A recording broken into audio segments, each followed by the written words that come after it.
qui a donné lieu à ces deux documents. Ensuite, je passerai du discours à la réalité, hein, comme la table ronde nous invite, en décrivant plusieurs des activités qu'on mène au Liban avec nos partenaires qui illustrent, à mon avis, bien l'approche et les principes théoriques que je développerai. Et enfin, je conclurai sur quelques pistes d'action pour aller plus loin et potentiellement pour aller plus loin ensemble, concrètement, au Liban, puisque c'est ma responsabilité aujourd'hui. Alors, trois caractéristiques des crises complexes auxquelles on fait face aujourd'hui.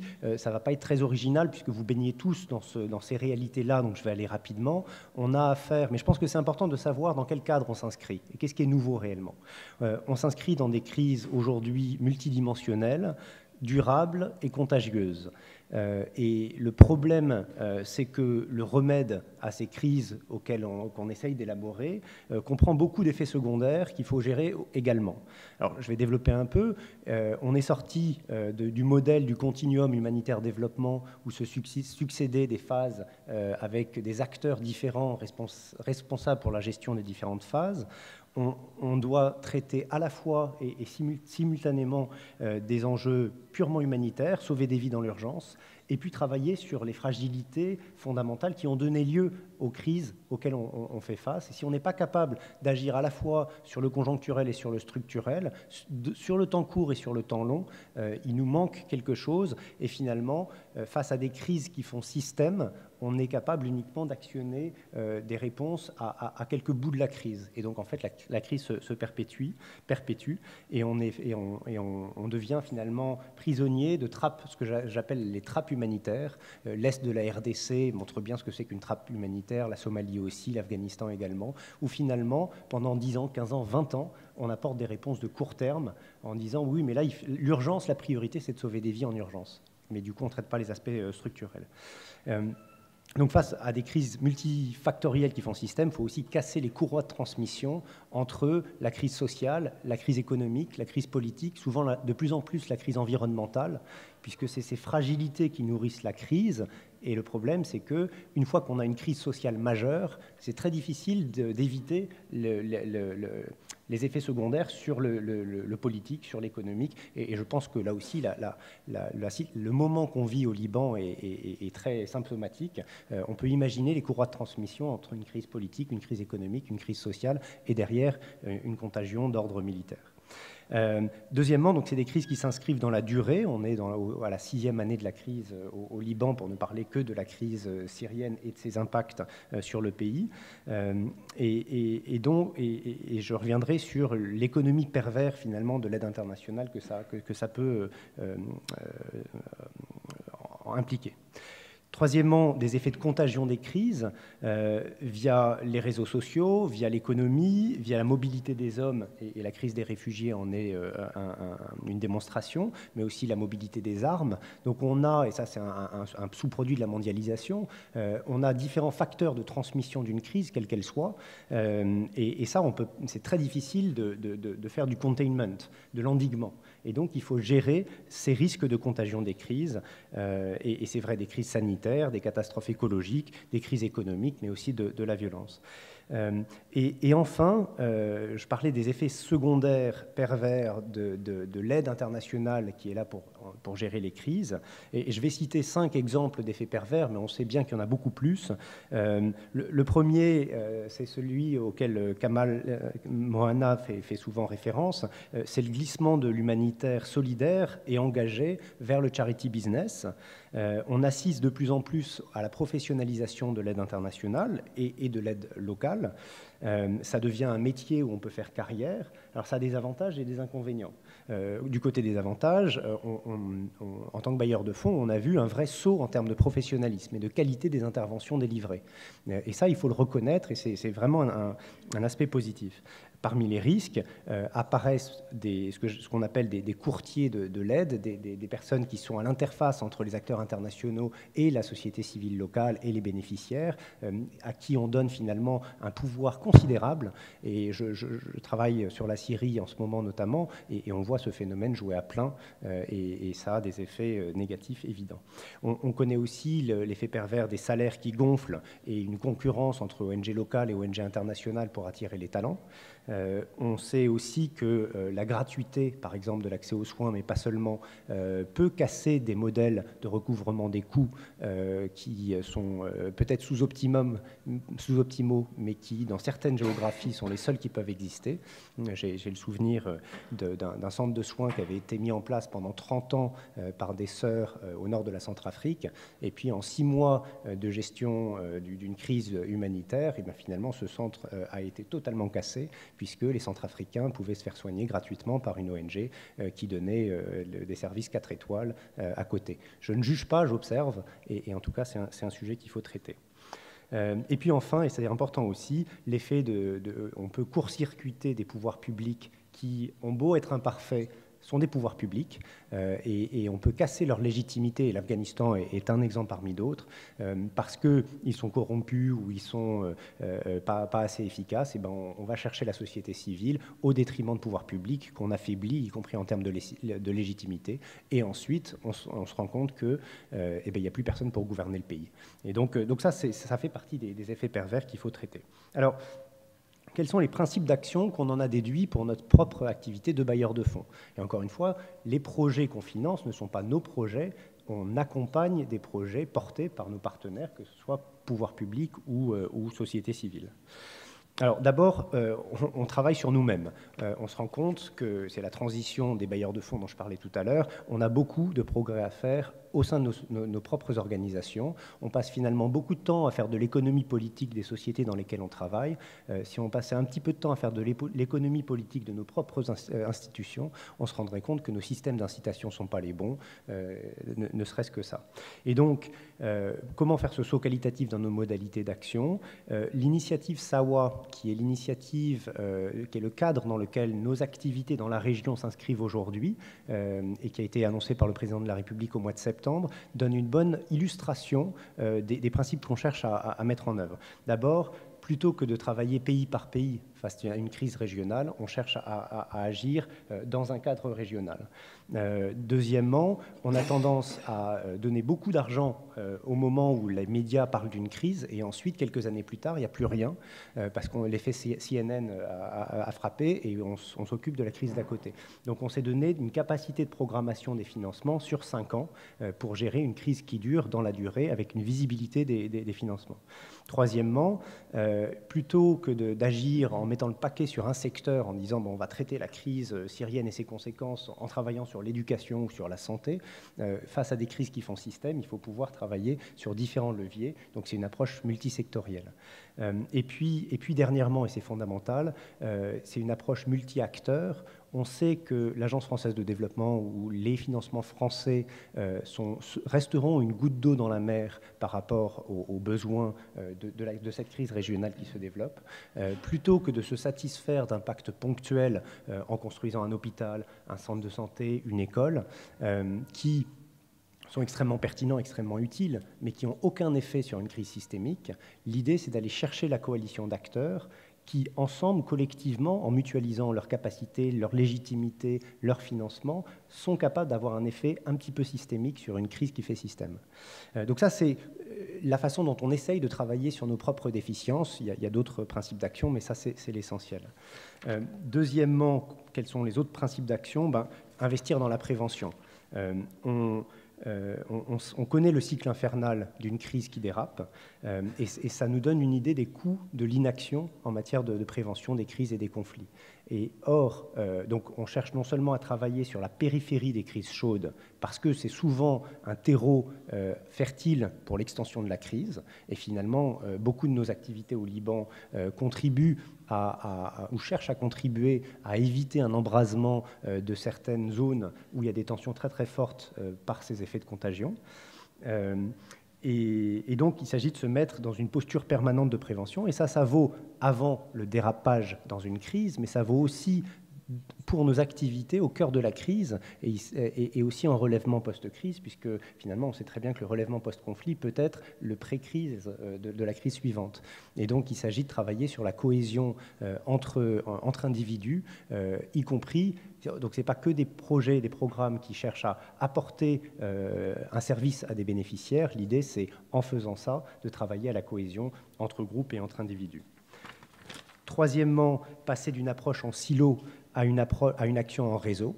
Et ça, c'est facile à dire en principe, c'est extrêmement difficile à faire au quotidien. Mais la philosophie, c'est bien ça. On sait qu'on n'est rien, notre action sera marginale si elle n'est pas délivrée en réseau. Et c'est l'un des principes fondateurs de cette initiative SAWA, dont je peux vous dire plus si ça vous intéresse plus tard. Et enfin, et je pense que c'est ça le cœur de notre discussion aujourd'hui, éviter autant que possible les effets pervers de notre intervention. C'est le fameux principe du ne pas nuire qui est cité à longueur de table ronde, mais réfléchir sérieusement aux effets pervers de nos actions et les traiter, c'est rarement fait, de fait.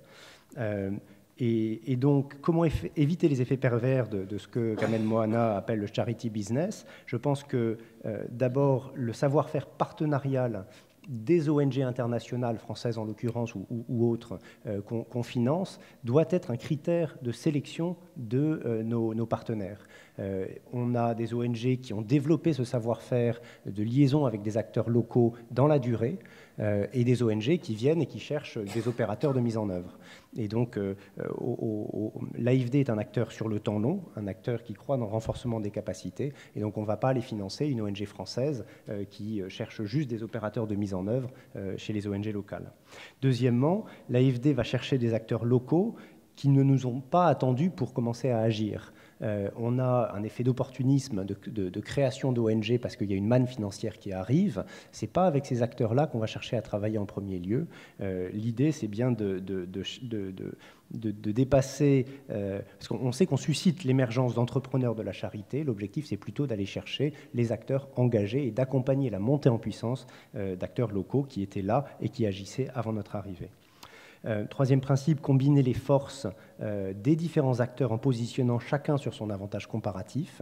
On a des réflexes, dans ce débat sur la localisation de l'aide, on a des réflexes, j'ai vu des réflexes corporatistes émerger tant chez les ONG internationales qui se cachent derrière des notions de qualité, d'indépendance pour refuser de partager le travail et donc les financements avec des partenaires locaux. J'ai aussi vu des discours d'ONG locales qui, derrière le principe de localisation de l'aide, de proximité du terrain, etc., veulent juste saisir la manne de l'aide internationale. Donc il faut surtout sortir de ces postures idéologiques et réfléchir à la combinaison des avantages comparatifs de chacun. Évidemment, du côté des ONG locales, il y a l'ancrage territorial, social, la connaissance des dynamiques d'acteurs, et ça c'est extrêmement précieux. Du côté des ONG internationales, il y a parfois, pas toujours, de l'expertise très pointue qui n'existe pas au niveau local. Il y a une comparaison internationale, parce que c'est souvent des acteurs qui travaillent dans différentes parties du monde et qui ont des expériences à réinjecter dans le tissu local. Et puis, il y a la distanciation relative, mais réelle, par rapport à des dynamiques de crise, de conflit. Et ça, c'est important aussi. Et souvent, on va chercher, dans la combinaison ONG locale, ONG internationale, une capacité de connaissance du terrain local et puis une capacité de distanciation apportée par une ONG internationale. Enfin, l'idée, c'est de penser la stratégie de sortie de nos partenaires internationaux. On est des acteurs du développement. Notre objectif, c'est bien d'accompagner des acteurs locaux sur le temps long, en accompagnant donc des modèles économiquement durables. Le modèle d'Arc-en-Ciel, que vous connaissez peut-être, une ONG locale très intéressante ici, est particulièrement pertinent. Ils ont choisi l'entrepreneuriat social comme un modèle d'action et donc on les accompagne parce qu'on sait que ça leur permet de continuer à travailler même après le moment de financement important. Et puis aussi le modèle de délégation de services publics. En France, finalement, beaucoup d'organisations de la société civile font du social avec les pouvoirs publics et financés par les pouvoirs publics. Et donc, ce n'est pas la privatisation des services publics dont il s'agit. La France ne peut pas être accusée d'être un pays horriblement libéral. Et pourtant, beaucoup de nos ONG travaillent dans la délivrance de services publics pour le compte de l'État. Et donc ça, c'est aussi un modèle qui nous paraît intéressant. Et puis, enfin, et c'est là-dessus que je finirai mon intervention, on cherche à inciter, et non seulement inciter, mais aussi accompagner un passage de témoins entre acteurs internationaux et acteurs locaux. Au Liban, clairement, on est sorti de cette première phase de crise où l'enjeu, c'était d'accompagner l'arrivée sur le terrain libanais d'expertise et de capacité de prise en charge de populations massives qui arrivaient sur le territoire libanais. Et ça, le tissu social, le tissu associatif libanais n'était pas en capacité de gérer plusieurs centaines de milliers de personnes qui arrivaient du jour au lendemain, qui avaient besoin de se loger, de se nourrir, etc. 5 ans après le début de cette crise, on a des capacités qui se sont développées au sein des ONG locales qui sont tout à fait en capacité de gérer ça avec de l'appui international. Et donc notre idée, c'est bien d'encourager le passage de témoins. Les ONG locales montent en première ligne et les ONG internationales passent en seconde ligne. Ça ne veut pas dire qu'on privilégie l'un par rapport à l'autre, mais là où il fallait que les ONG internationales soient en première ligne de la réponse dans la première phase de la crise, l'idée, c'est bien d'inverser la logique. Et donc les ONG locales doivent travailler avec les ONG internationales et non plus ou non pas pour les ONG internationales. Ça paraît fondamental et c'est aussi quelque chose, un message sur lequel insiste beaucoup Kamel Moana, parfaitement d'accord avec lui là-dessus. Et puis progressivement, les ONG internationales doivent travailler pour les ONG locales, c'est-à-dire que des ONG locales qu'on va financer directement, sans passer par les ONG internationales, peuvent faire appel à des compétences et à de l'expertise d'ONG internationales et qui peuvent les accompagner dans leur autonomisation. Quelques illustrations concrètes pour passer du discours à la réalité. C'est l'histoire de 3 partenaires qu'on accompagne, et puis plusieurs sont dans la salle. L'ONG française IECD, qui travaille dans la formation professionnelle au Liban et dans d'autres pays, travaille avec Semeurs d'Avenir, qui est une ONG locale dont ils ont incité la création il y a quelques années. Et sous le contrôle de son représentant qui est dans la salle, l'IECD travaille à sa propre disparition au Liban. L'objectif, c'est bien de passer la main aux acteurs locaux. Alors, combien de temps est-ce que cette transition va prendre? C'est à eux de décider avec leurs partenaires locaux. Mais leur objectif, c'est bien de mettre en capacité Semeurs d'Avenir à mettre en œuvre les programmes, à concevoir les programmes. Et il y a un vrai tandem, et on est heureux d'accompagner ce tandem plutôt que la délivrance pure de formation professionnelle. Ça illustre une autre dimension dont je parlais tout à l'heure, c'est est-ce qu'on court-circuite les pouvoirs publics locaux? Non, on est sur de la formation professionnelle. La formation professionnelle, ça ne peut pas se faire sans un cadre éducatif, sans un curriculum qui est le même au niveau national. Et donc, Semeurs d'Avenir et l'IECD travaillent avec la Direction générale de l'enseignement supérieur et professionnel à la mise en place de ces curriculums. Donc, il ne faut pas choisir entre pouvoir public et ONG. La question, c'est comment on crée, on favorise le dialogue et l'appui des pouvoirs publics par les ONG. Deuxième exemple, là aussi les représentants sont dans la salle, c'est le partenariat entre AMEL et 2 ONG. Et je ne cite que celle-là parce que AMEL a par ailleurs un partenariat historique avec Médecins du Monde. Dans le projet qu'on finance, AMEL est allé chercher l'ONG International Alert, qui est une expertise internationalement reconnue en termes de médiation, de gestion des conflits. Et AMEL est allé chercher cette expertise-là et pour accompagner l'ONG AMEL dans de la gestion des tensions entre populations hôtes et réfugiés, parce qu'ils ont cette expertise-là, du monitoring, de l'évaluation, d'une stratégie de plaidoyer. Deuxième illustration, sur l'accompagnement des enfants des rues au Liban, et Dieu sait qu'avec la crise des réfugiés, il y a de plus en plus d'enfants des rues au Liban.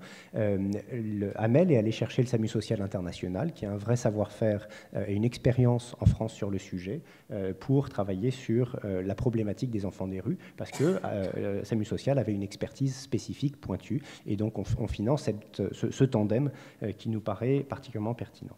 Enfin, Arc-en-Ciel et Première Urgence Internationale sont en train de travailler ensemble sur quelque chose qu'on a pas mal encouragé, c'est en fait le phasing out, la stratégie de sortie de Première Urgence Internationale.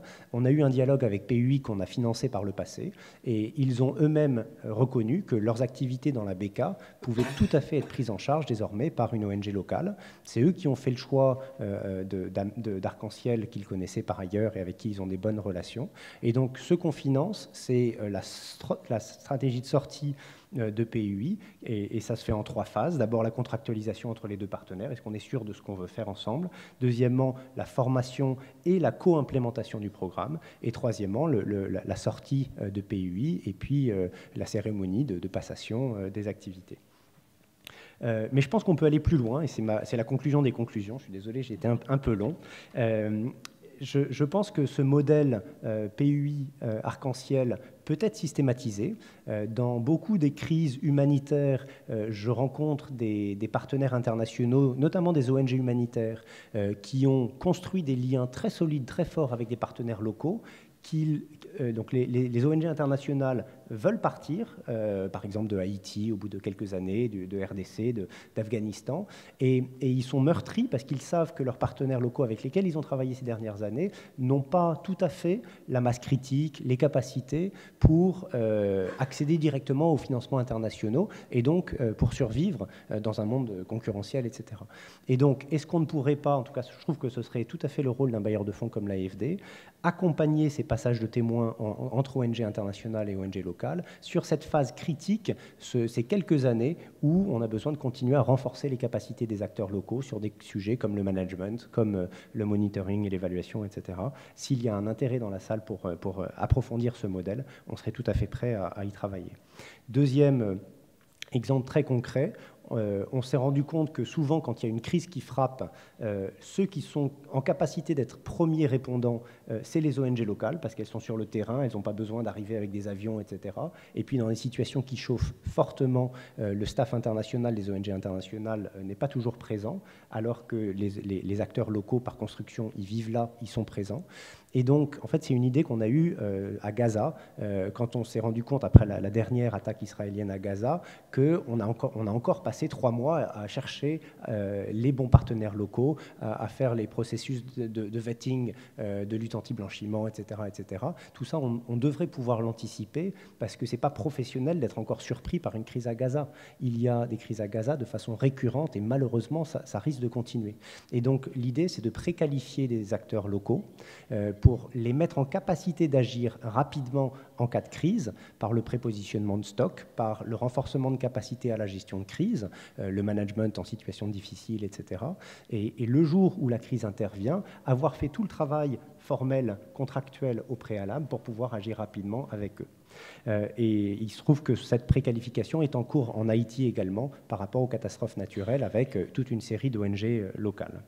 L'avantage, c'est la réactivité, c'est aussi le renforcement de capacité d'acteurs locaux pour que l'urgence ne soit plus, une fois de plus, une excuse pour passer toujours par les mêmes ONG internationales.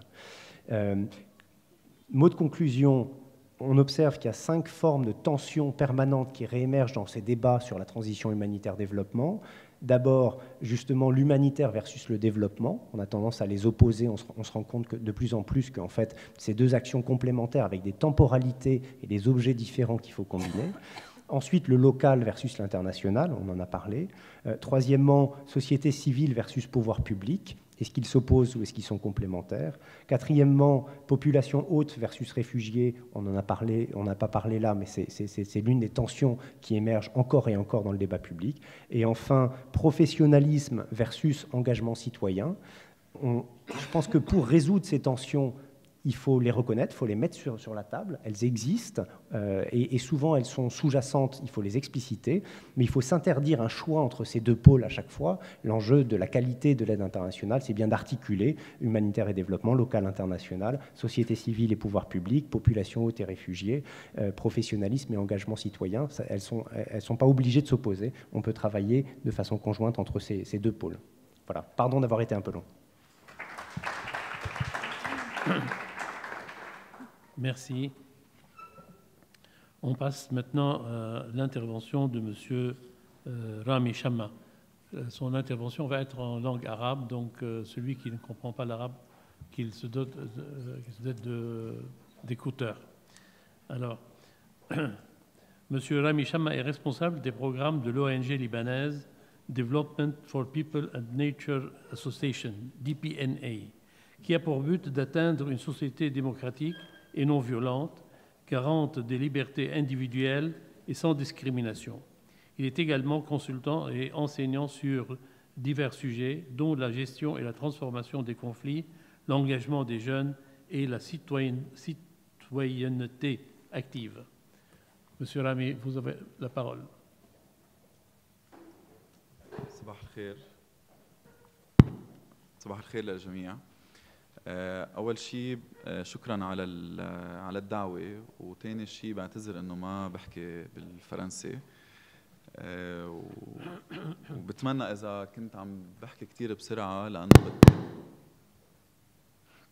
بتمنى إذا كنت عم بحكي بسرعة بس حدا يقول لي، لأنه أنا مرات بتحمس بالمواضيع اللي بكون عم بحكي عنها، خاصة إذا كان شيء له علاقة بالمجتمع المدني.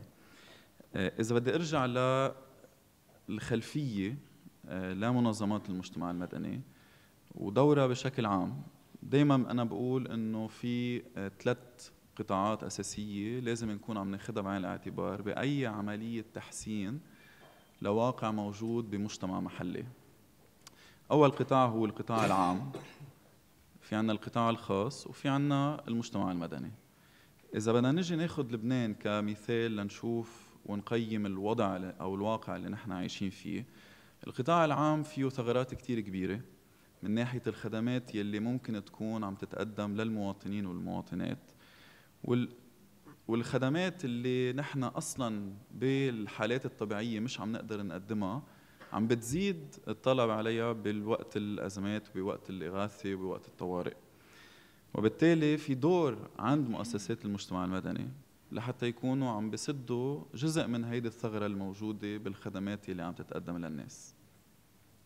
بالقطاع الخاص بعده غير منخرط بعملية التنمية. نحن عايشين بركود اقتصادي، بوضع اقتصادي كتير صعب، وبالتالي كتير الشركات عايشين سرفايفل مود. فنروح عند أي مؤسسة قطاع خاص لحتى نشوف كيف فيها تكون منخرطة بالعمل المدني وبالعمل التنموي وحتى بعمليات الإغاثة والطوارئ، بيقولوا لنا خلونا اتركونا على جنب، ما حدا يقرب صوبنا، نحن أنجأ قايمين بحالنا. ففي في دور عند مؤسسات المجتمع المدني هو بتعريف مؤسسات القطاع الخاص بدورهم بعملية التنمية، ومساعدتهم ليكون عندهم استمرارية واستدامة وتطوير أفضل لنظام الحوكمة، ولكيف بيقدر يكون في عندهم revenues أو مدخول أفضل بشكل أنه يقدروا يساعدوا المجتمعات المحلية اللي هي موجودة فيها. بالمجتمع المدني كمان في دور لمؤسسات المجتمع المدني فيه بنفسه، لأنه في سؤال كتير أساسي: هل نحن كمؤسسات مجتمع مدني قادرين ناخد دورنا؟ يعني هل قادرين نحن نسد الثغرة الموجودة بالقطاع العام، نشجع القطاع الخاص، نشجع الجمعيات على التشبيك وعلى الشراكة مع بعض البعض، وبنفس الوقت نكون عم ناخد دورنا ونرجع نسأل حالنا شو هو الدور اللي ممكن ناخده كمان بعد زيادة؟ ففي عبء كتير كبير بلشنا كنا نكتشفه بسنة 2006-2007 عن شو دور المؤسسات المجتمع المدني. بعد ما خلصت حرب تموز كان عندنا فترة كان فيها فترة إغاثة وطوارئ تقريباً لسنة 2008. بس بلشنا نرجع ننتقل لعملية التنمية، صارت أسئلة كتير عم تطرح حالها علينا نحن، ونحن عم نطرح على حالنا شو دورنا نحن؟ هل دورنا بينتهي بس تخلص الأزمات؟ هل دورنا بينتهي بس يكون عم بيصير في عملية تنمية بالمجتمع؟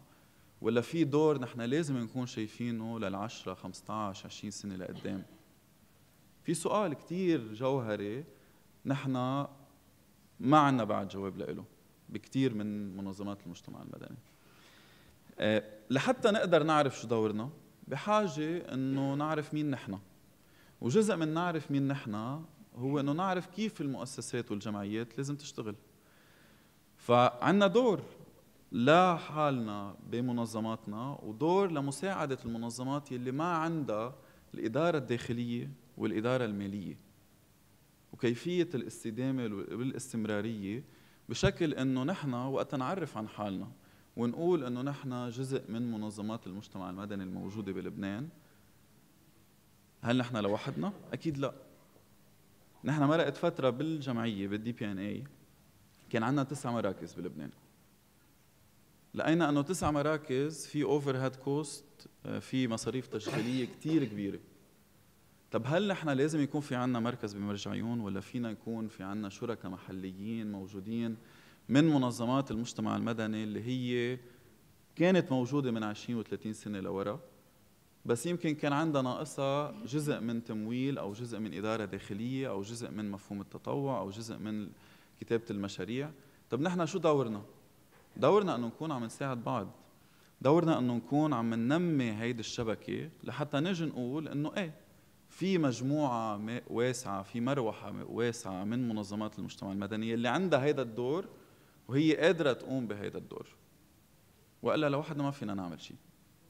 فجزء كتير اساسي من السؤال يلي كمان بنطرحه على حالنا هو انه كيف بنقدر نظهر من مفهوم الانا لمفهوم النحن باي تدخل بدنا نكون عم نعمله، ان كان بحاله طوارئ ولا ان كان بحاله تنميه. وهو مسار كتير صعب. كيف انا بدي اكون بمجتمع محلي في جمعيتين بدها تكون عم تشتغل مع بعضها على مش ضروري رؤيه واضحه، بس على القليل على اهداف مشتركه نقدر نكون متفقين عليها ونكون هي لها علاقه بخدمه المجتمع. لانه حتى السياسه، يعني نحكى قبل شوي بالجلسه اللي قبل انه السياسه بتدخل بكثير من العمل الاغاثي، السياسه بتدخل بكثير من عمل منظمات المجتمع المدني. كيف فينا نظهر من تاثير السياسه بشغلنا بشكل انه نحن نكون عندنا دور بتنميه المناطق بغض النظر عن الخلفيات المجتمعات الموجوده فيها. بموضوع الاستمراريه هو دور كتير اساسي. في كتير منظمات بتنشأ بالحالات الطوارئ. شو دورها بس تخلص حالة الطوارئ أو بس نصير بحالة مثل حالة الأزمة السورية هلأ نحن بنسميها protracted crisis، وقت ما نكون بقى في شغل إغاثي مباشر بنفس الوتيرة وبنفس الكبر يلي كان موجود فيه من 2 و3 و4. معناتها في تحول بده يصير لدورنا بعملية التنمية، وكيف عملية التنمية بتقدر تكون عم تستجيب لحاجات اللاجئين وبنفس الوقت لحاجات المجتمعات المضيفة اللي هي عم تستقبل اللاجئين. ففي سؤال بيطرح حاله دايما هو موضوع الاستمرارية. أنا رح ركز على 5 نقط أساسية. أول نقطة هي المشاريع المجتمعية. لحتى منظمات المجتمع المدني يكون في لها دور فاعل بالمجتمع بده يكون في عندها مشاريع ملموسة tangible projects. يعني إذا جينا قلنا شو عملت هيدي الجمعية أو شو عملت هيديك الجمعية بده يكون في شيء له علاقة بالناس وشيء مستدام، إعادة تأهيل بير مي، زراعة شجر، تأهيل بلديات، مساعدة مراكز شؤون اجتماعية، تأهيل مدارس، مش بس أنشطة يعني مش بس أنشطة مساعدات يلي هي تعتبر آنية وما في شيء فينا نفكر فيه للمستقبل. فبده يكون في مشاريع مجتمعية مستدامة عم ترافق كل شغل الجمعيات بغض النظر عن شو هو الشغل يلي هي عم تعمله. النقطة الثانية هي التشبيك. بما انه بدنا نطلع من فكرة الأنا ونروح على فكرة النحن، بدنا نكون كلنا مقتنعين انه في ضرورة على الأقل مشاركة المعلومات يلي كل جمعية عندها إياها. هيدي بالدرجة الأولى. يعني نحن أول ما بلشنا بالعمل الإغاثي بسنة 2012 كلنا بنعرف إنه في مشكلة بالداتا بلبنان. نروح نفتش، الناس اللي ما عندها داتا تقول نحن ما عندنا داتا، الناس اللي عندها داتا قلنا نحن بنعتذر ما فينا نعطيكم داتا. طب ليه؟ لأنه أنتم ممكن تاخذوا هول الناس وتبلشوا أنتم تشتغلوا معها. لا، بالدرجة الأولى لازم نعتبر إنه المعلومات هي حق لكل الناس. هي حق للبلدية، هي حق لمنظمات المجتمع المدني، هي حق للحكومة، هي حق للناس كلها إنه تعرف بالضبط الواقع اللي نحن عايشين فيه وشو هي الحاجات اللي نحن بحاجة إنه نكون عم نشتغل على تأمينها. فالتشبيك بالدرجة الأولى هو المعلومات، وبعدين نرجع ننتقل لأنه في مشاريع مشتركة نحن بنقدر نكون عم نكمل بعض فيها. إذا في جمعية عندها مساعدات بتتعلق بالأكل والمي والحاجات الأساسية، في جمعيات تانية ممكن تكون عم بتأمن شلتر أو مأوى.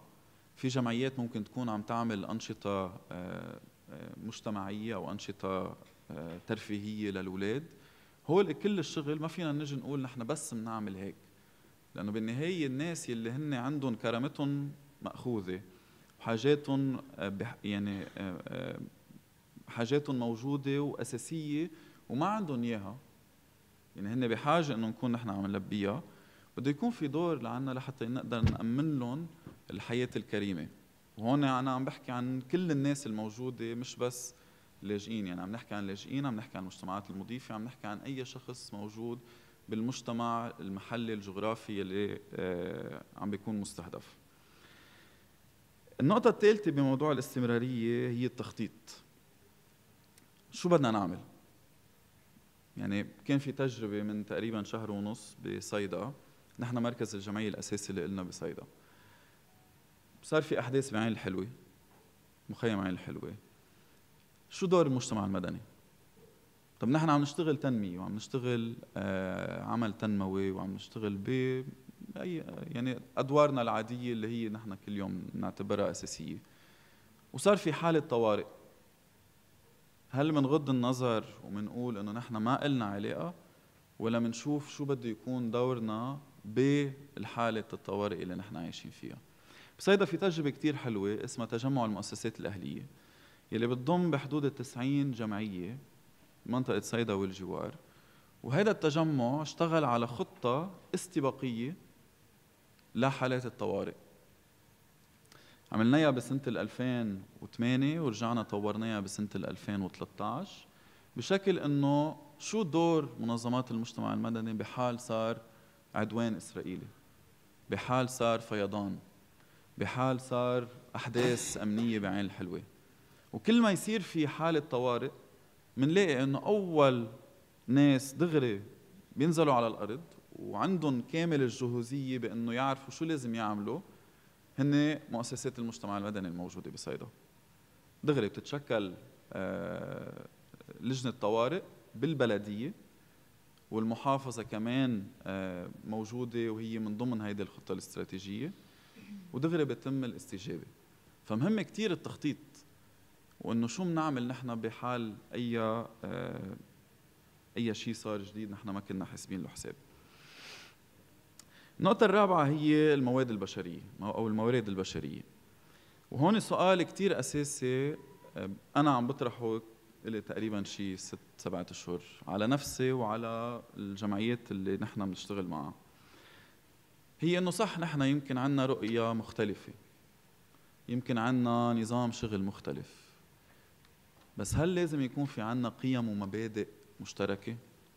يعني هل إذا أنا منظمة مجتمع مدني، كان أوليفيه عم بيحكي قبل شوي عن الدو نو هارم أبروتش، هل إذا أنا منظمة مجتمع مدني وعم بشتغل بعملية إغاثة وطوارئ، مفروض يكون عندي كل العاملين بقلب المؤسسة بيعرفوا شو يعني دو نو هارم أبروتش، بيعرفوا شو يعني حقوق إنسان، بيعرفوا شو يعني حقوق لاجئين، بيعرفوا شو يعني سفير ستاندردز، كل هول المعايير الأساسية اللي لازم تكون موجودة عندنا كمؤسسات مجتمع مدني.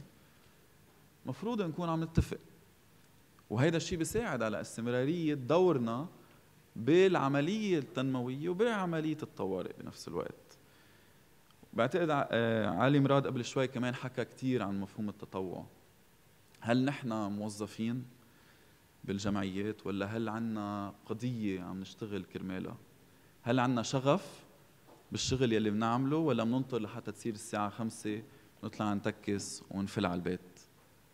هل إذا صار في حالة معينة، بتذكر أنا بأول ما بلشت الأزمة كان في شاب من رفقاتي بيشتغل مع منظمة معنا بالمنظمة وعنده علاقة مع UNHCR، فكانوا عم بيتصلوا فيه لاجئين بشكل مباشر عم بيقولوا انه UNHCR مش عم بترد على التليفون لانه كانت الساعة 11 بالليل وكان نهار سبت.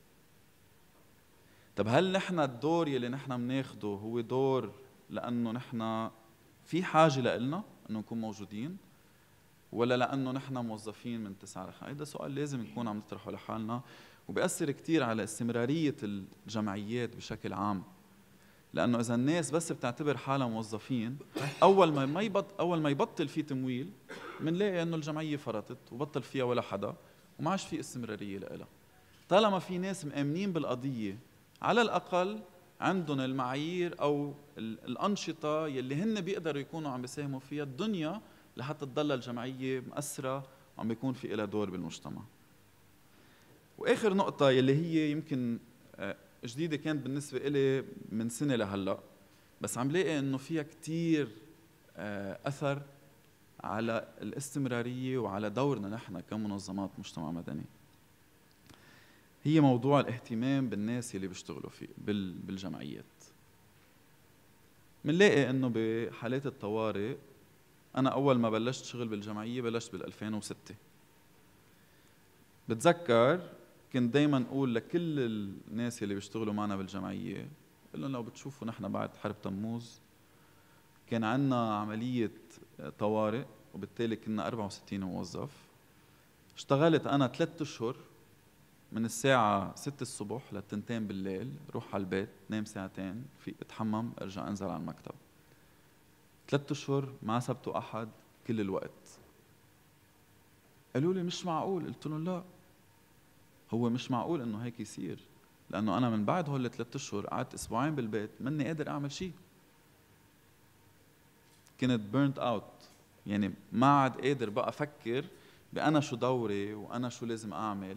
طب اذا انا شخص في مستهدفين وفي ناس عم بشتغل معها، اذا انا مش منيح معناتها الناس اللي انا عم بشتغل معها ما حتكون منيحه. ففي دور كتير كبير عند الجمعيات انه كيف نقدر نهتم بالناس الموجوده بقلب الجمعيات. بالمنظمات الدوليه في شيء اسمه R&R، او في شيء اسمه كل شهرين بياخذوا اوف جمعه او جمعتين وبيجبرون على هيدا الشيء. عندنا بالجمعيات لا، بالجمعيات المحليه بنلاقي في سيستم كتير مضغوط، والشغل ما بيوقف، ما بحياته بيوقف. يعني كنا نفكر انه نقول يلا شهر الجاي بنرتاح بالكريسماس فاكيشن بيكون كتير منيح، فجأة بيطلع لنا مشروع عندنا 70 نشاط لازم نكون عم ننفذهم بأسبوعين. منلاقي كل موظفين الجمعية صارت عم تشتغل، بطل في عطلة، جينا بأول أسبوع من جانيوري ما حدا له جلادة على الشغل. ففي نظام اسمه أو آلية اسمها PSA اللي هي Profound Stress and Attunement. في عنا مشروع نحن اسمه بصمة بيشتغل على الاتيونمنت مع الشباب اللي عمرهم بين 12 و19. وفي نظرية بتقول انه اي شخص عايش تحت ضغط شديد او تحت ضغط على فترة زمنية طويلة بكون شيء اسمه profound stress او ضغط شديد. فبنوصل لمرحلة بانه عقلنا وقلبنا ما في صلة بيناتهم، ما في لينك. فبدل ما نكون عم نحلل ردات فعلنا وقت نتصرف بطريقة معينة أو نكون محطوطين بمواقف معينة، منصير بدل ما نحلل بصير بيطلع عنا ردة فعل سريعة نحن ما عنا كنترول عليها. منسميهم هول systems 1 of thinking و systems 2. منصير نحن بالنظام الأول بالدماغ مش بالنظام الثاني. ففي جزء كتير كبير نحن اشتغلنا فيه مع البنفيشريز او مع المستهدفين مع الشباب، بس رجعت انا بلشت اطور فكره انه لا، حتى الموظفين لازم يكونوا عارفين كيف دماغهم عم بيشتغل، لحتى لازم يكونوا عم بيعرفوا اذا التدخل يلي هن عم بيعملوه او ردة الفعل يلي طلعت معهم وقت اللي كانوا على الارض وشافوا منظر معين او شافوا شيء عم بيصير وما عرفوا تصرفوا بالطريقه اللي نحن بنعتبر انه لازم يكونوا عم يتصرفوا فيها، مفروض يكونوا عارفين شو عم بيصير بدماغهم. فهلأ بلشنا نحن بمرحلة انه حتى الستاف لإلنا والمتطوعين عم نعرفهم على شيء اسمه PSA، نعرفهم على شيء اسمه علم الدماغ نيوروبلاستيسيتي، وكيف يفهموا تصرفاتهم بشكل انه وقت بده يكونوا عم بيشتغلوا مع الناس يكونوا عارفين بالضبط شو بدهم يعملوا وشو دورهم، وكيف بيقدروا هن حتى يعملوا attunement او دوزنة لحالهم ويرجعوا حالهم لسيستمز 2 of thinking. بالنهاية بدي أقول إنه يمكن هول الأدوار أكيد ما بيمثلوا كل الأدوار يلي مفروض كل العالم عم تحكي فيها، بس جربت أقول إنه في بعض الأمور يلي هي جديدة عنا بالجمعيات عم نكتشفها مع الوقت، يمكن ما كنا بنعرفها قبل، وبحاجة إنه نكون عم نشتغل عليها، لأنه في ضرورة ليكون في عنا معرفة بحالنا قبل ما نبلش نقول للناس إنه هيدا دورنا وهيك لازم نحن نكون عم نتصرف وهيك لازم نكون عم نشتغل. شكرا.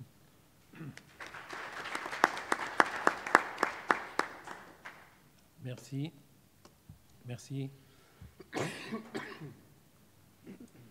Troisième intervenant ou intervenante, Marie-Noëlle Abiyari, membre fondateur et directrice de recherche de Lebanon Support.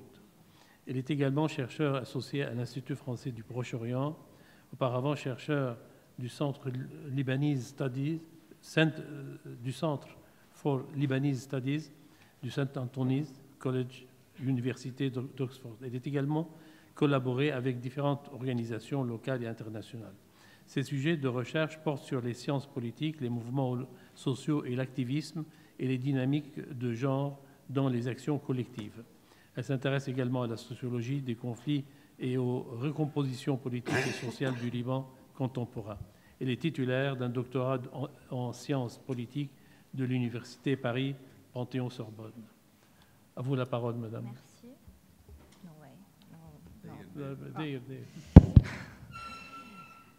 Bonjour à tous.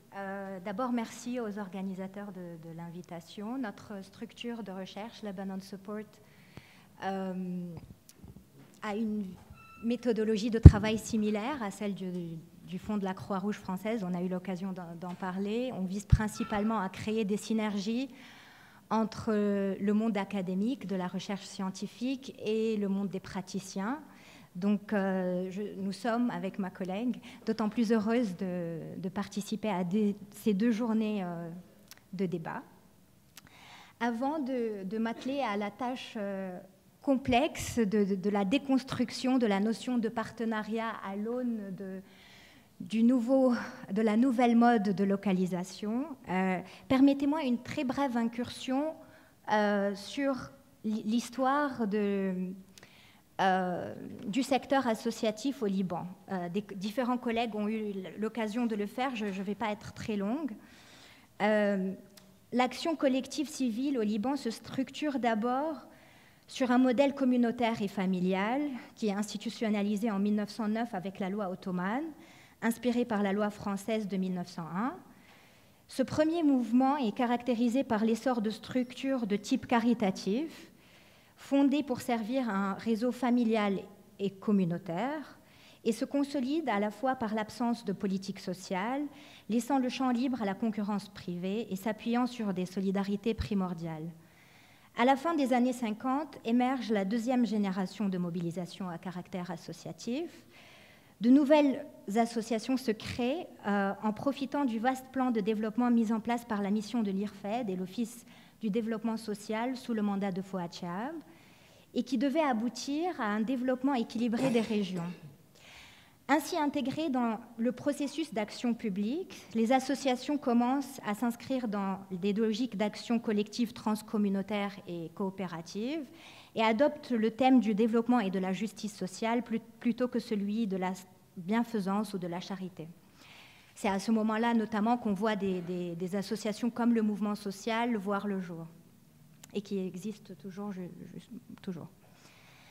La période de la guerre civile modifie de nouveau les modes d'action associatifs au Liban. La situation d'urgence sociale, médicale et économique implique un élargissement de leur champ d'action et de leurs compétences.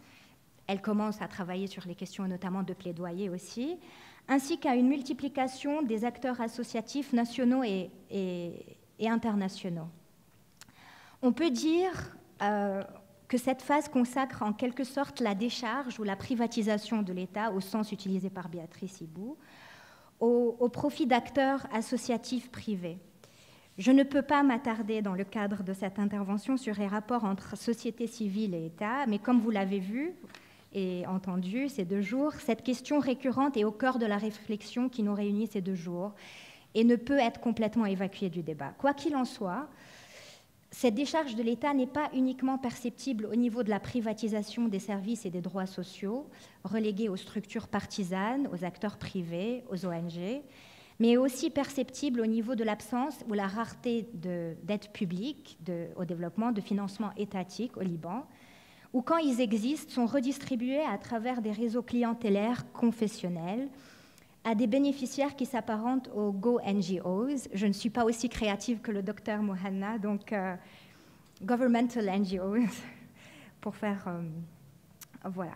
Ceci contribue à propulser les ONG locales sur le marché de la levée des fonds internationaux et rend inévitable la recherche de partenaires de coopération dans un souci d'assurer, entre autres, la pérennité organisationnelle. Et cela s'accompagne au niveau transnational par l'émergence, notamment dans les années 90, de la notion de partenariat dans le secteur de la coopération internationale et principalement dans les pays du Nord. Excusez ce langage schématique que j'adopte pour la commodité de l'exposé. Ainsi, les ONG locales ne se borneraient plus d'être bénéficiaires de l'aide au développement, mais se retrouvent promus au rang de partenaires. Donc désormais, tous les acteurs de la coopération internationale sont condamnés à la recherche inlassable, de part et d'autre, d'une convergence dans leur mission, leur vision, leur stratégie, leur politique. Un exercice de plus en plus nécessaire, dans la mesure où ils doivent en rendre compte, ils doivent démontrer à leurs bailleurs de fonds, à leurs membres, à leurs donateurs et au public en général des partenariats effectifs. Toutefois, et dès le départ, ce concept de partenariat fait l'objet d'un bon nombre de controverses. Les plus optimistes y voient une opportunité pour débarrasser la coopération internationale d'un monopole trop longtemps exercé par le Nord. Les plus virulents, M. Ney aurait dit idéologique, ne voient dans cette terminologie qu'un élément discursif ou rhétorique de plus, qui, même s'il contribue à la construction d'un espace de dialogue, de partage de responsabilités entre les acteurs ayant des objectifs communs, reproduit in fine des rapports de force existants. Au Liban, dans un contexte où l'action publique est jugée inefficace, corrompue, etc., les bailleurs de fonds exercent un pouvoir coercitif sur les acteurs, qu'ils soient étatiques ou non gouvernementaux, en leur imposant à la fois des politiques et un paradigme de développement souvent sur le mode de la transitologie, qui pêche par excès de linéarité d'une part, et qui est souvent en rupture avec les réalités et les besoins locaux. Dans ce cas de figure, les ONG internationales constituent un relais. Je remercie M. Ney d'avoir utilisé le terme de courtier. J'étais un peu timide à l'utiliser, mais je crois que je vais y aller. Un rôle de courtier, donc, entre les bailleurs de fonds et les ONG locales. Mais plutôt que d'établir un équilibre dans la relation qui lie bailleurs de fonds et ONG locales, elles tendent à reproduire, souvent elles aussi, un schéma de domination, corroborant l'adage que celui qui donne ordonne, et reléguant une fois de plus les ONG locales à la sous-traitance. J'évoquerai ici 3 exemples différents et très rapides que je n'ai pas uniquement piochés dans le monde de l'humanitaire, même si c'est ce qui nous rassemble aujourd'hui. 2 des rapports récents que notre centre de recherche, Lebanon Support, a publié, montrent comment les ONG locales ont été cantonnées à un rôle de implementing partner, j'ai du mal à traduire, lors de la dernière des crises des réfugiés syriens au Liban, et pratiquement exclues des processus de prise de décision stratégique, de coordination et d'opération. Plusieurs acteurs interrogés ont noté que ce n'était pas le propre à la dernière crise des réfugiés syriens, mais plutôt une tendance déjà ressentie notamment dans la gestion de la réponse à l'afflux des réfugiés irakiens il y a quelques années. Les acteurs ont aussi relevé plusieurs questions liées à la temporalité des projets et au financement, mais aussi à la pertinence des interventions, aux packages of aid souvent testés ailleurs, et qui les amènent à adapter leur mode opératoire de façon non pérenne pour pouvoir recevoir ces fonds.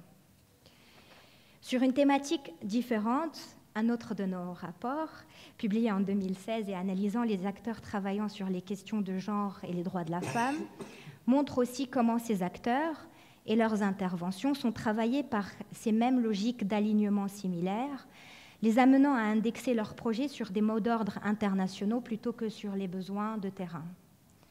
Mon dernier exemple est pioché dans le domaine de la justice transitionnelle, loin de l'humanitaire et du développement, et concerne la problématique des disparus de la guerre civile libanaise. Dans ce cas de figure, les militants, les juristes mobilisent le droit international et parlent de disparition forcée. Ils nous expliquent comment, sous l'impact de l'entrée sur les terrains libanais de certains acteurs internationaux, le terme désormais utilisé est missing, mafkoudin, sous la forme passive, comme si les victimes s'étaient tout simplement volatilisées, ce qui contribue à minimiser grandement le rôle des responsables.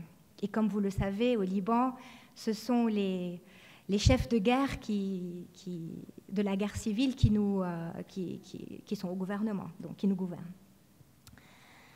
Le processus lancé lors des réunions de consultation en préparation au sommet humanitaire international et les engagements pris lors du sommet d'Istanbul, qui s'est tenu en mai 2016, remettent au cœur du débat et sur les agendas la question des partenariats par le biais du nouveau buzzword de la localisation. Au-delà du tropisme anglo-saxon, je plaide mea culpa, j'utilise des mots anglais, mais bon, qui constitue lui-même un indicateur intéressant à analyser, parce que localisation en français, ça ne veut pas dire grand-chose. Les acteurs peinent à trouver une définition consensuelle du terme. Pour certains, il s'agirait tout simplement du locally led aid, sans vraiment rentrer dans des détails. Le groupe URD va un peu plus loin et propose la tentative de définition suivante, je cite, « La localisation de l'aide est un processus collectif impliquant différentes parties prenantes, bailleurs, agences des Nations Unies, ONG, qui vise à mettre les acteurs locaux, qu'il s'agisse d'organisations de la société civile ou d'institutions publiques, au centre du système humanitaire, avec un plus grand rôle concernant les réponses humanitaires. Cela peut prendre un nombre de formes, des partenariats plus équitables entre acteurs internationaux et locaux, des fonds augmentés et aussi directs que possible pour les organisations locales et un rôle plus central dans la coordination de l'aide. Cette proposition de définition, même si elle met en exergue deux composantes principales identifiées par les acteurs eux-mêmes, donc d'une part des financements et notamment des financements directs, sans donc passage par ces courtiers, et d'autre part la question de partenariat équitable, et j'espère qu'on reviendra lors des débats sur cette notion d'équité, elle reste quand même empreinte d'ethnocentrisme dans la mesure où il s'agit encore une fois de mettre les acteurs locaux ou de donner les acteurs locaux tel ou tel droit ou tel rôle. Ceci nous amène, en tout cas nous en tant que centre de recherche, à interroger de manière ontologique les processus de production de la norme, mais aussi la géographie de son application, de sa mesure et de son évaluation. Aujourd'hui, à un moment où le débat praticien tourne principalement autour de la mesure de la localisation, et je parle sous le contrôle de Virginie Lefebvre, il semblerait que la véritable opportunité, en vue d'arriver vers ces partenariats équitables, réside dans l'élaboration d'indicateurs qui doivent être produits en contexte. Ceci peut en outre contribuer à la construction de synergies et le renforcement de la coopération et les partenariats sud-sud. Pour conclure, j'aimerais m'arrêter sur le grand absent, mais aussi il est toujours présent en filigrane d'un chef d'orchestre. Et il est quand même un peu absent dans ces débats et cette nouvelle mode de localisation, c'est l'État et les politiques publiques. Et que finalement, ces nouvelles tendances ou ces termes ou fourre-tout qui émergent de façon récurrente, souvent pour parler des mêmes choses, et qui sont symptomatiques d'un système humanitaire qu'il est temps de réformer, déplacent in fine la focale qu'il convient de réorienter et du souci de la pérennisation des ONG et vers une réflexion sur l'action publique, le rôle social des États et des droits sociaux des populations citoyennes, migrantes et réfugiées. Et merci.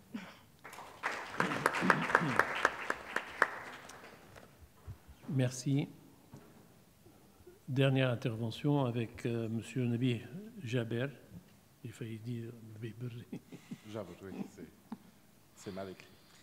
Nabil Jaber est actuellement sous-secrétaire général de la Croix-Rouge libanaise en charge du développement organisationnel et des programmes de préparation et réponse aux crises. En tant que volontaire du service d'ambulance de la Croix-Rouge libanaise depuis 1999, il a contribué à développer un important plan de réponse d'urgence aux attaques terroristes de 2005. Il est également en charge de construire les capacités de réponse des services d'ambulance. À vous la parole. Bonjour, je suis conscient d'être l'avant-dernier obstacle entre vous et le déjeuner, donc je vais faire court.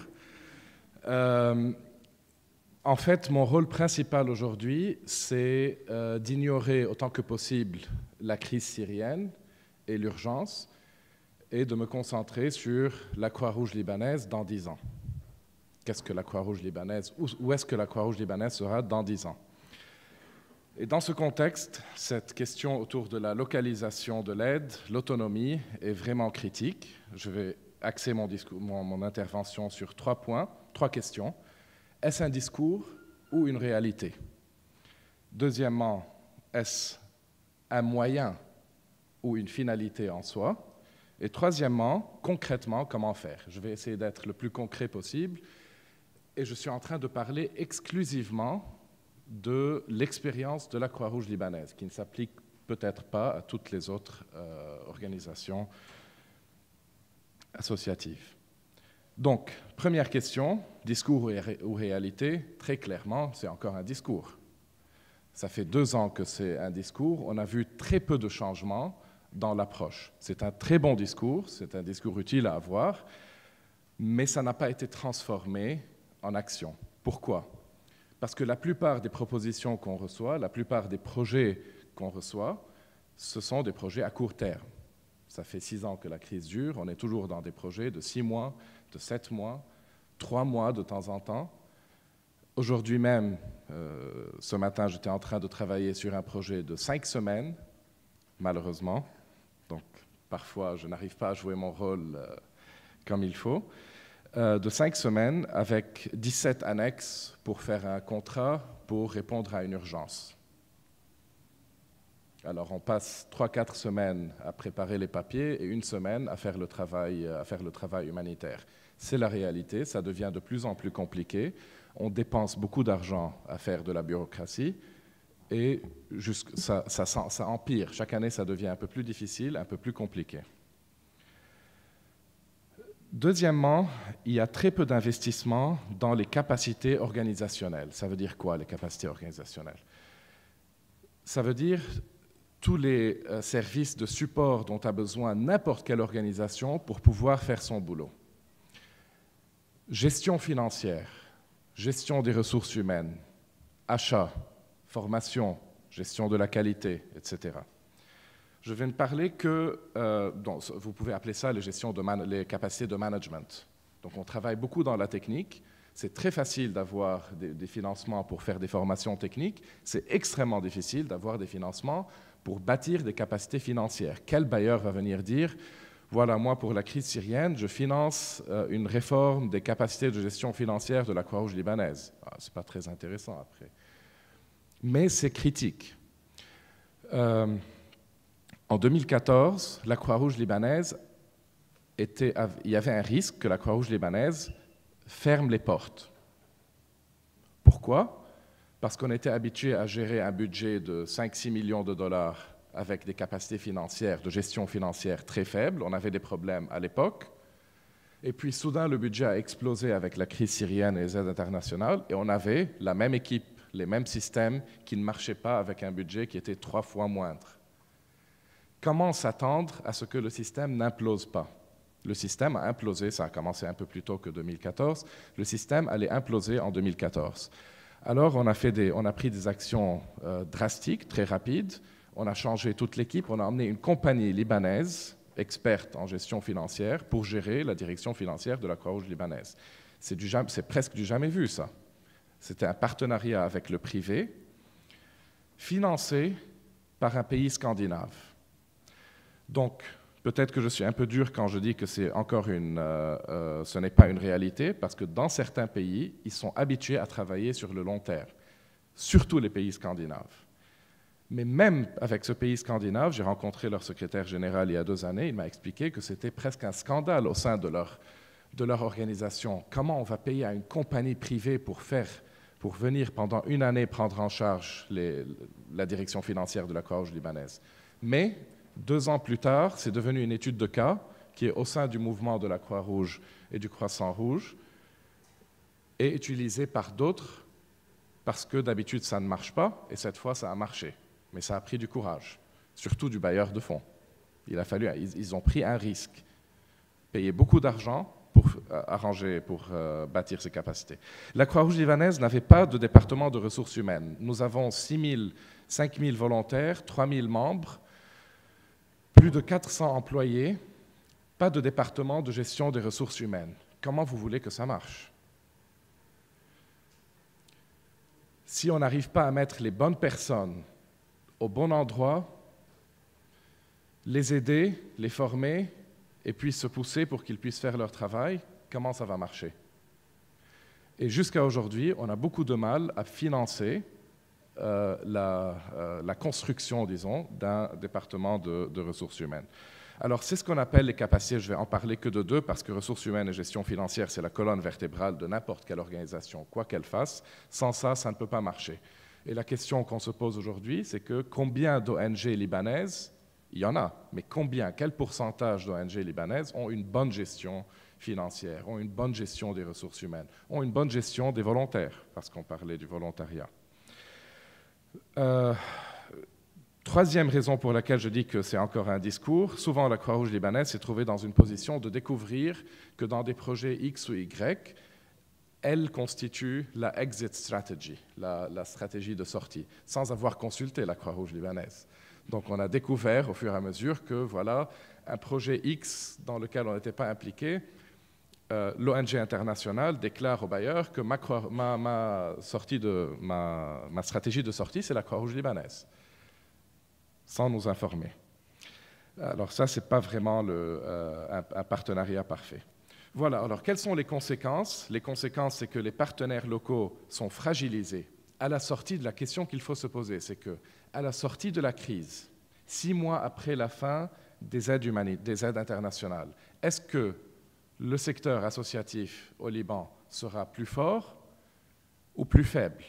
Parce que l'argent va disparaître. Et aujourd'hui, en 2017, avant l'augmentation du budget par l'État de la Croix-Rouge libanaise, 80% de notre budget vient des aides internationales. Ça veut dire quoi? Ça veut dire que si ici, vous demandez une ambulance, qui devrait être un service public payé localement, une ambulance, aujourd'hui, à cause des aides internationales, l'Angleterre, la France ou d'autres, vous avez une chance de recevoir une ambulance dans de bons délais, 7-8 minutes. Mais demain, après la fin de la crise syrienne, qui n'a rien à voir, pas tellement à voir avec notre service public quotidien, vous aurez, comme en 2011, 30% de chances de ne pas recevoir une ambulance dans les 15 minutes. Ça, c'est un problème. Alors, on appelle ça Artificial Life Support. Donc, voilà, quel sera l'état des ONG au Liban à la sortie de la crise. Deuxièmement, on a fait un petit exercice, on travaille un peu sur l'évaluation des besoins. Alors nous avons fait un petit exercice dans quelques localités où il y a beaucoup d'ONG et on a vu que la même municipalité a reçu en une année 32 demandes de faire des évaluations des besoins. Quels sont les besoins de la population? 32 demandes. Et je vous dis qu'il y en avait 6 qui étaient issus de la Croix-Rouge libanaise. Donc nous-mêmes, on a du travail à faire pour être un peu mieux coordonnés parce que souvent nos départements ne se parlent pas comme ils doivent se parler.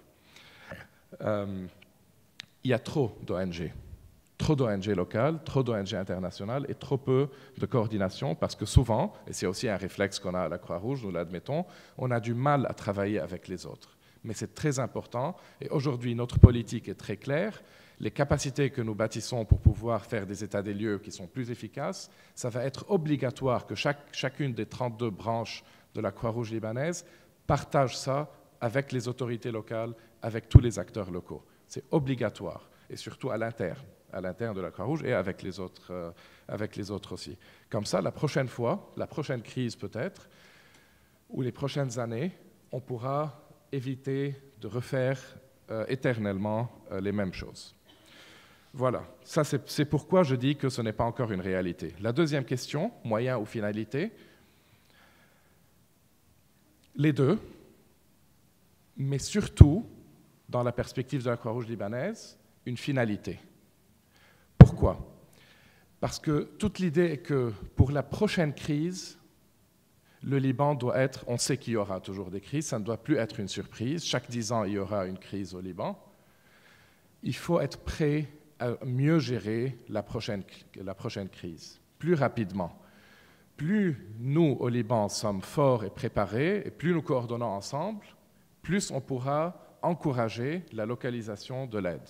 Si nous sommes faibles, si nos organisations n'ont pas les capacités à gérer, à dialoguer d'égal à égal avec les bailleurs, les organisations internationales, nous ne serons pas prêts. Je donne l'exemple de Kobelias. Il y a eu, il y a quelques mois, un incendie dans un camp informel, tented settlement, à Kobelias, dans la Beka. 100 familles, à peu près 600-700 personnes. Alors, ça faisait 5 ans que la Croix-Rouge libanaise bâtissait ses capacités pour répondre rapidement aux crises aiguës, subites. Et c'était la première fois que la Croix-Rouge libanaise, qui a été mandatée pour s'occuper de la crise, coordonner toute l'action pendant les premières 72 heures par le ministre des Affaires sociales, c'était la première fois qu'il y avait une réponse rapide et coordonnée. Pourquoi? Parce que la Croix-Rouge libanaise est présente partout, aux côtés d'autres organisations locales, mais c'est une des seules organisations qui est présente sur tout le territoire libanais. Donc, ça va être rapide. La réponse va être rapide. La Croix-Rouge libanaise est basée sur les volontaires qui sont issus de ces communautés, qui connaissent les communautés. Donc, et c'est durable aussi parce que 80% de notre effectif sont des volontaires. Donc, il n'y a pas de crise du volontariat, en tout cas de la perspective de la Croix-Rouge. On rejette des volontaires parce qu'on ne peut pas les absorber, mais les gens veulent se porter bénévoles. Et troisièmement, parce que la Croix-Rouge libanaise, en étant neutre et impartiale, a un accès là où d'autres n'ont pas d'accès, surtout les organisations internationales. Ce n'est pas évident, ce n'est pas facile. Chaque année, on vire à peu près 30 à 40 de nos volontaires pour des violations du code de conduite qui sont toutes petites. Rentrez dans une réunion politique, vous sortez de la Croix-Rouge. Parce que si nous ne faisons pas ça, ça peut risquer la vie d'un volontaire de la Croix-Rouge qui est en train de faire une intervention dans une ambulance, dans une situation de crise ou de violence. C'est pour ça que ça doit être une finalité, parce que les acteurs internationaux ne peuvent pas répondre rapidement, ne peuvent pas répondre dans les premières heures, ne peuvent pas être présents ici tout le temps et n'ont pas accès à tous les endroits, à tous les villages dans le pays, toutes les localités dans le pays. C'est pour ça que ça doit être une finalité. Comment faire? Premièrement, apprendre à dire non. La Croix-Rouge libanaise a appris à dire non merci. Si un bailleur ou une ONG internationale arrive avec un projet de 6 mois, avec beaucoup d'argent, mais qui n'est pas compatible avec notre stratégie, qui n'est pas durable, nous avons appris récemment, ça fait 3-4 ans, après avoir développé notre propre stratégie, à dire non merci. Et c'est choquant ça pour un bailleur. C'est choquant pour les ONG internationales. Ils vont se plaindre au ministère, ils vont se plaindre chez mes supérieurs, chez le président de la Croix-Rouge, parce que comment vous dites non, c'est une opportunité. Mais avec ça, ça a appris, on a dit non 1 fois, 2 fois, mais après ça, on dit non, pourquoi? Parce que X, Y, Z. Et ça entame un dialogue, et même si ça ne marche pas cette fois, ça va mieux marcher la prochaine fois. Mais il faut du courage pour dire non. Non à de l'argent. Deuxièmement, ça peut être très simple, naïf même peut-être, mais chaque projet devrait avoir 10% qui sont réservés pour le développement des capacités organisationnelles de chaque organisation. Ça devrait devenir obligatoire. Si vraiment ce grand bargain et cette discussion sur la localisation de l'aide est une vraie discussion, on peut commencer par ça. 10% pour assurer le futur, pour assurer que ces organisations ne seront pas fragilisées à l'issue de la crise, arrêter le court terme, arrêter les formations copier-coller, et puis encourager les organisations locales à développer, à penser stratégiquement et à développer leur stratégie. On parle beaucoup de planning, de monitoring, tout ça c'est court terme. Qu'en est-il des objectifs à long terme et des stratégies? Merci.